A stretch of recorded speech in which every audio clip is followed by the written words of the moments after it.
দুনিয়াতে বাঁচবো না আমরা বেশি দিন, হায়াত শেষ, অনেক শেষ। যে কোনো মুহূর্তে ডাক চলে আসবে, যে কোনো মুহূর্তে।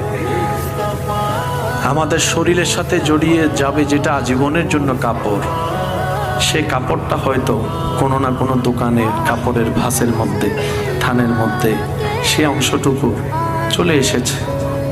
শুধু যাওয়াটা বাকি। কেউ একজন যাবে হাজার দোকানের ভিতর, সেই দোকানটাতে যেখানে আপনার আমার রিজিকে বরাদ্দ আছে কাপড়।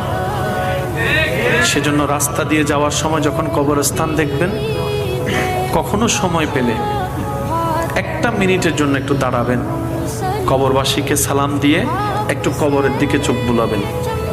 শুধু বলবেন, এখানে আমার কোন কবরটা, আমি যেখানে আজীবন থাকবো কোন কবরটা, কোন খালি কবরে জানি আমার চিরনিদ্রার জায়গা হয়।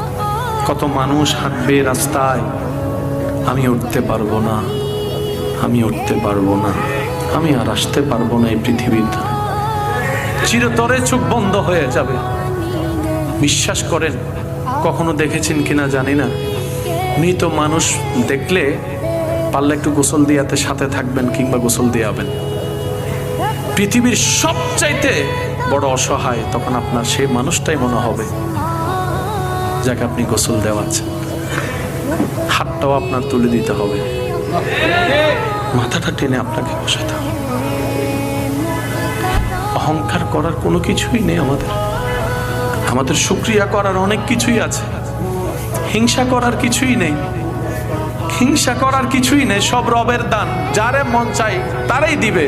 আপনার আমার নাক গলানোর কোনো অধিকার নাই। আপনার আমার কাজ হচ্ছে রবের সন্তুষ্টিতে সন্তুষ্টি থাকা, রবের সৃষ্টি থেকে ভালো রাখার চেষ্টা করা। বিশ্বাস করেন, শুধু নবীর একটা হাদিস যদি